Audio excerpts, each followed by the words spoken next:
a teacher at Central Hardin High School. And the group of kids here are 9th grade World Civilization students. So they have had background on the Holocaust. We've talked about World War II, we've talked about the Holocaust. Now that was towards the beginning of the trimester. With these murals coming in, they're getting the opportunity to see some different representations of them. I think what a lot of kids have been surprised about is how some of these murals are created by kids their age, and the detail that's gone into them, and how they chose to represent the different parts of them has seemed to be the most comments that I have heard about the murals themselves.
Hi, my name's Caroline, and this one was my favorite just because it showed how much destruction the Holocaust really had, and I really liked the way that they drew it, and then I really enjoyed the quote that was at the top because it puts into a perspective of how many deaths there really were throughout the Holocaust.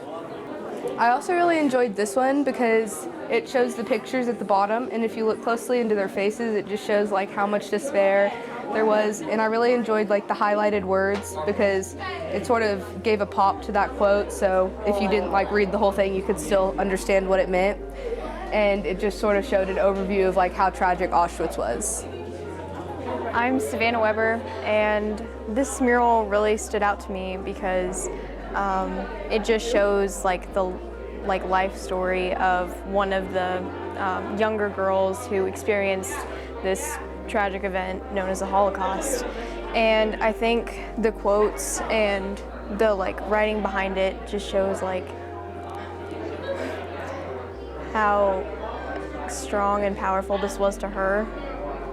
And I love how there's that one splotch of color right there, and it just emphasizes her little town or community over the whole spectrum of the whole Holocaust itself. Another mural that I found really interesting to me was this one because I love how or not love, but I think the emphasis on the stars really shows a major part of the Holocaust, and the quotes on here just kind of show how over time, just as many people died out because of certain things, if they were communist or if they were a Jew and they didn't stand up for themselves, that in the end they were eventually going to get killed no matter what the situation was. This is another mural that really stood out to me because it shows the lives and the lifestyles of both sides of the Holocaust.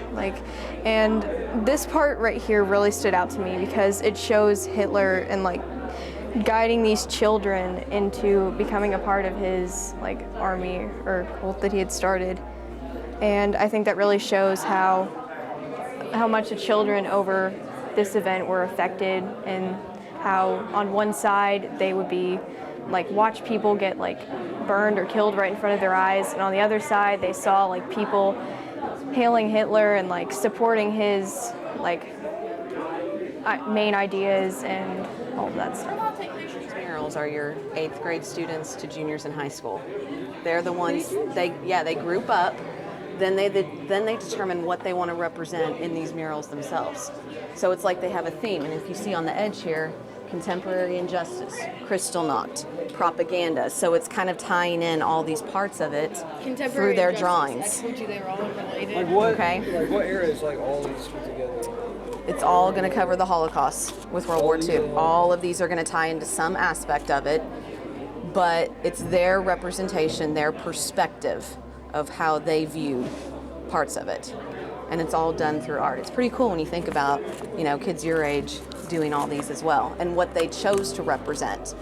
And somebody said, this one down here with Hitler, I heard from the morning group that the group that did this, there was a big debate on it because they were arguing about, they thought it was too pro the Nazi party.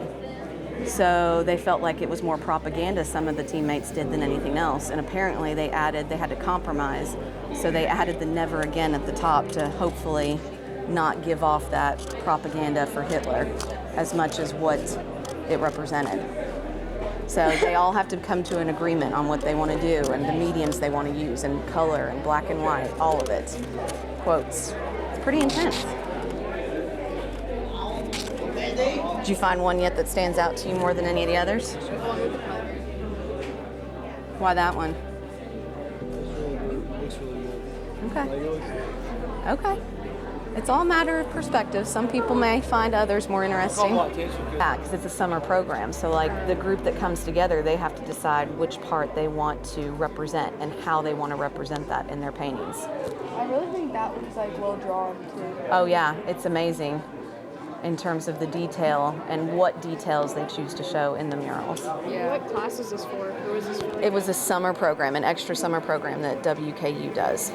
So any kid that's interested in it can go and attend. I couldn't do that. Well, they have different parts. Like there's a group of kids that do a mock trial for Hitler to see if he was caught. Yeah. So there's different options if you're worried about an artistic. You don't have to be artistic always to kind of get your point across or even to contribute to the different aspects. Because you can see the details and how intricate some are more than others. So. There's like also just like different paintings that are more intricate than others. I know. Like basically what we've been doing is like we've been watching a lot of videos leading up to it and we've been discussing everything that's happened and the tragedies that occurred at the camps, and that's about it. We watched a lot of propaganda videos that was from both the Nazi side and the American side during World War II, especially ones like the Donald Duck one. That's been very famous. Hi, I'm Jessica Forrest from John Hardin High School. I teach U.S. history and world history. We begin talking about the Holocaust through World War II. In U.S. history, we look mainly at the American perspective. World history, I'm able to dive in a little deeper to the Holocaust and the aftermath. We often start with, what do you all know? I ask the students what they know about the Holocaust and then try to maybe fix or answer some questions or some myths that they had about the Holocaust. We do a lot of personal narratives.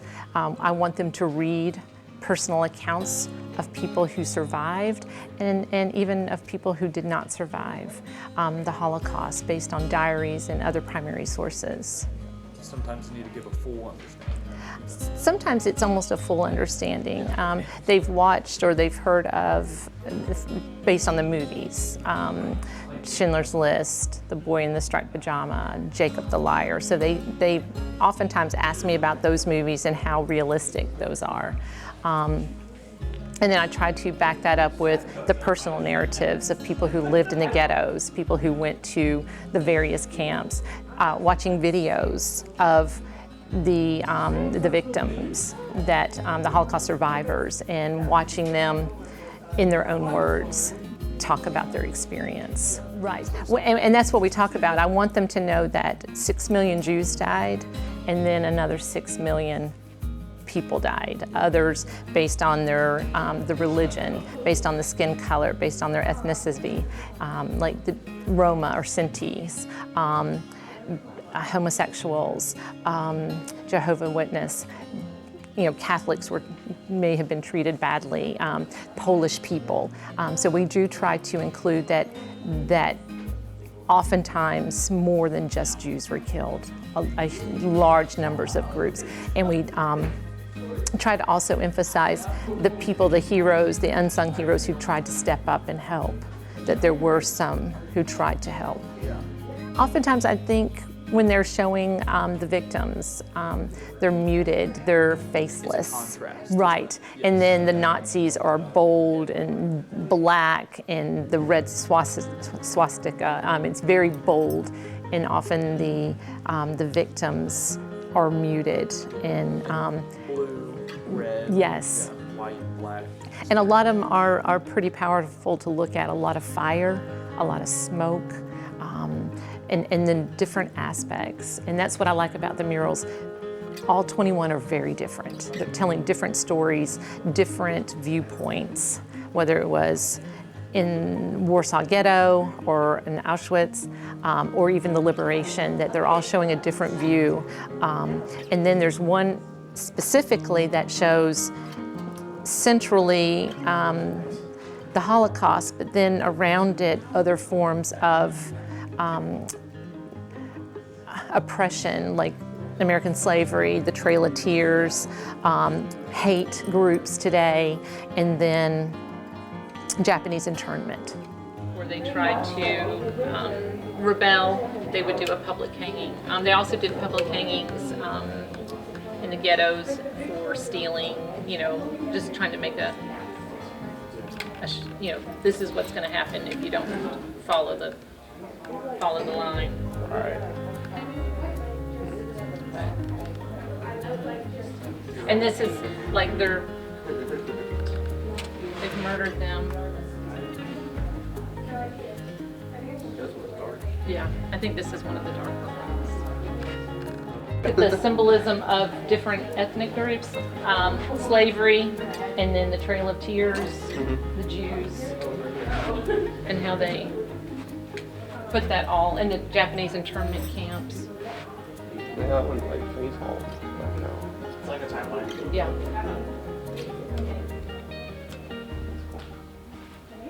Okay, everybody has one. Okay, if you look at the front side, your goal is to not only appreciate learning about the Holocaust through this different avenue of murals, but you're to honor those who died and to honor those who survived, okay? So,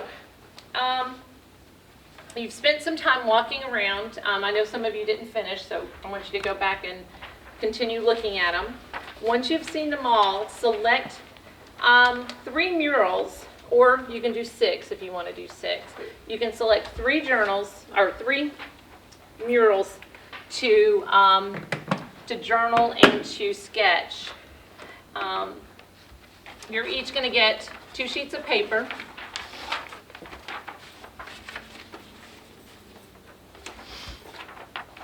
You're going to fold them.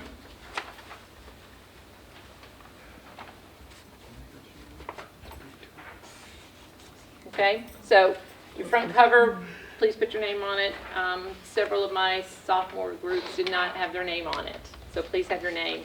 So you have like essentially a whole page, and a whole page. So while you're looking at pick 3, or you can do 6 if you want to do 6 half sheets. That's fine. You're going to the first number 3A. What murals are you selecting? So somewhere, let me know which mural you're looking at. If it's pick a key word. This would be liberation, Anne Frank, burning of the books. That way, I know which one you're looking at. Right? Mm-hmm.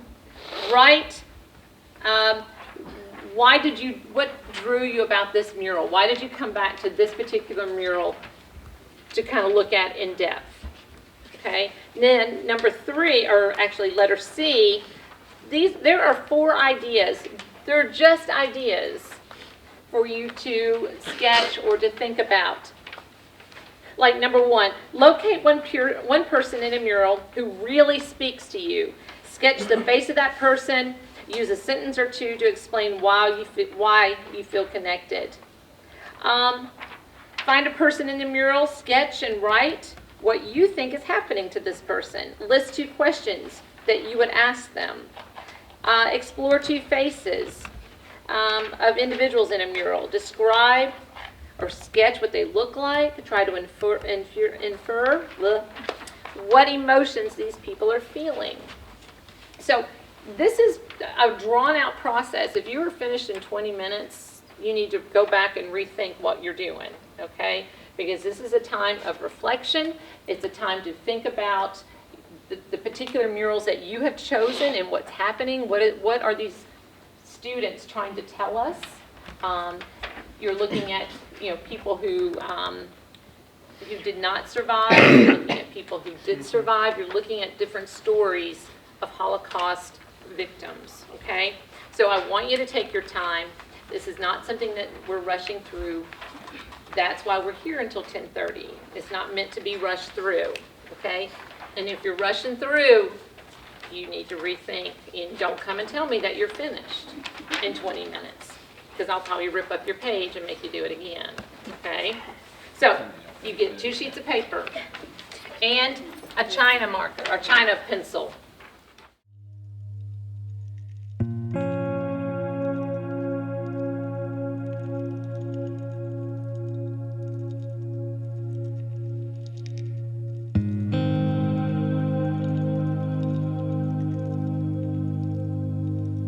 Well, so basically what drew me to this mural is the fact that I want to be a politician someday, and I like to look at political leaders to see how to lead and how not to lead.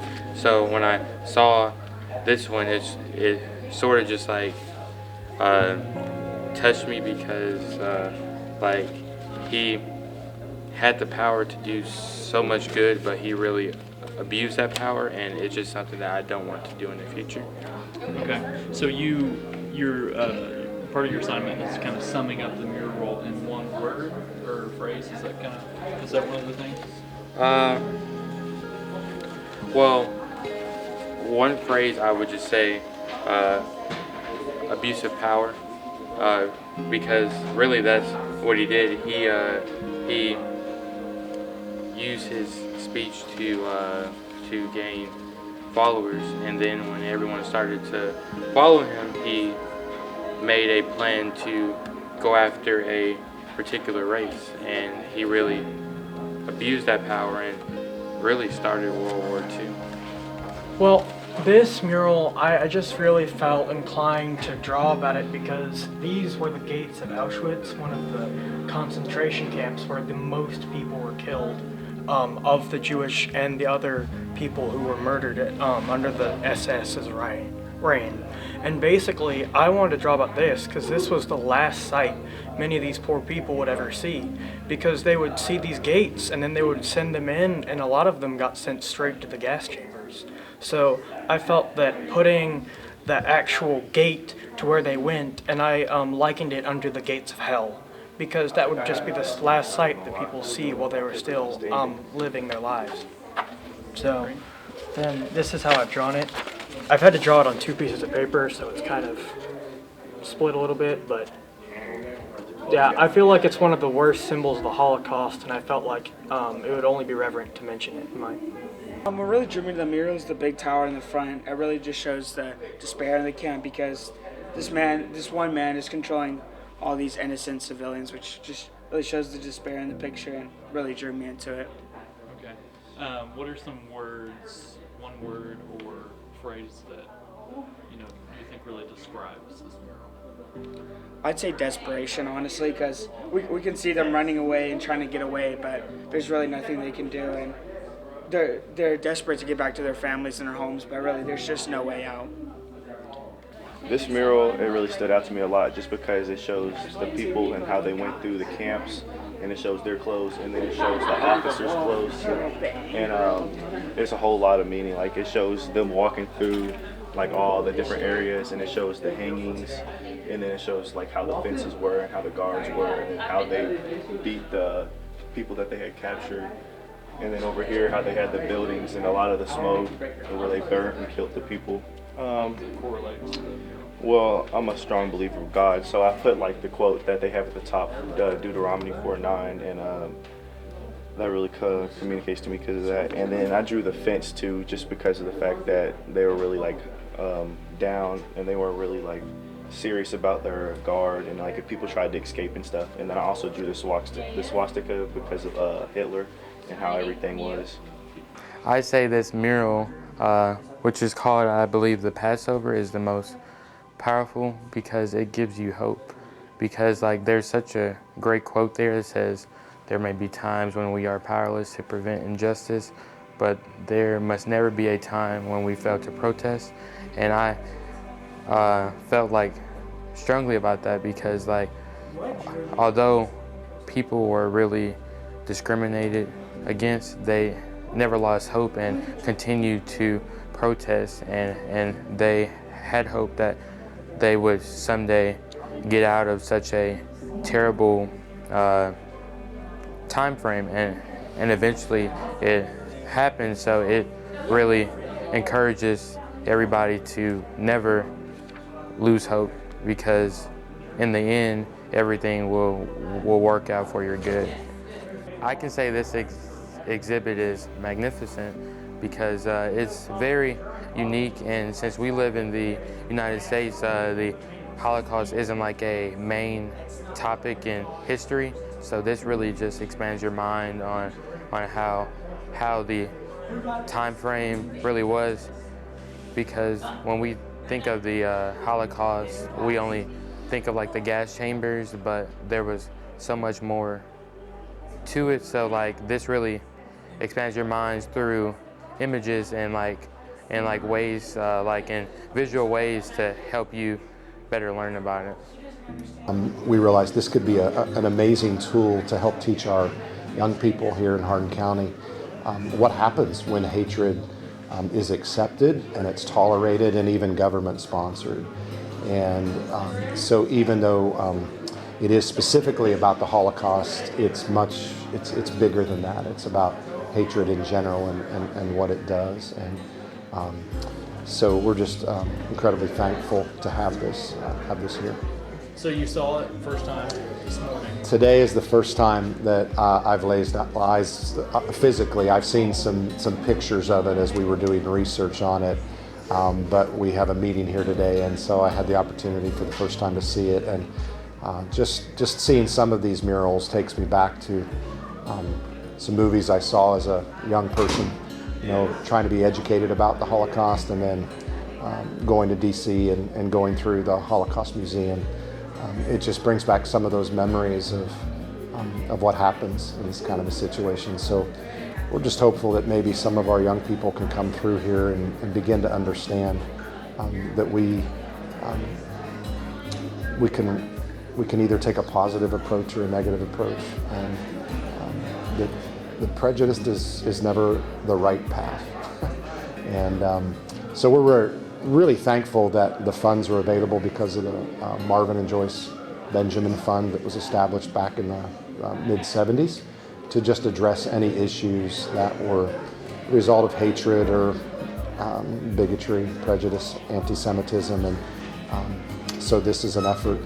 And what's really cool about this, especially for high school students, is that these were created by high school students. The VAMPI program, the gifted program that's conducted down at Western Kentucky University. So over about 20 years or so, after going through a program of education on the Holocaust, those students created these murals. They put them together, and there's about 22 murals altogether. And it was just their heart, their gut, their artistic response to how it impacted them. And so because of that, as other students get some education about the Holocaust in the schools and then come here and visualize this, we're hoping that they'll have some of the same experience as well in that. So that's our goal in that as well. Right now it's not set up to be anything annual. We don't see anything that would prevent that. It may very well be something we want to continue to bring back. We've we've determined that the biggest impact on this is to kind of really target the student population, and of course as they roll through, whether it's annual or biannual, I can see us doing this again as many times as we feel it's possible, and I'm thankful that the funds exist to make that happen and to see it expand. And a big component of this is the community service that will be gathering together on March 25th, and that's an opportunity for us to come together beyond just the students, and hopefully the parents and other adults will come together. And we have a Holocaust survivor coming to speak that evening, and it's just called a night of remembrance. And so that's one of the other things that made us really excited about bringing this to E-Town.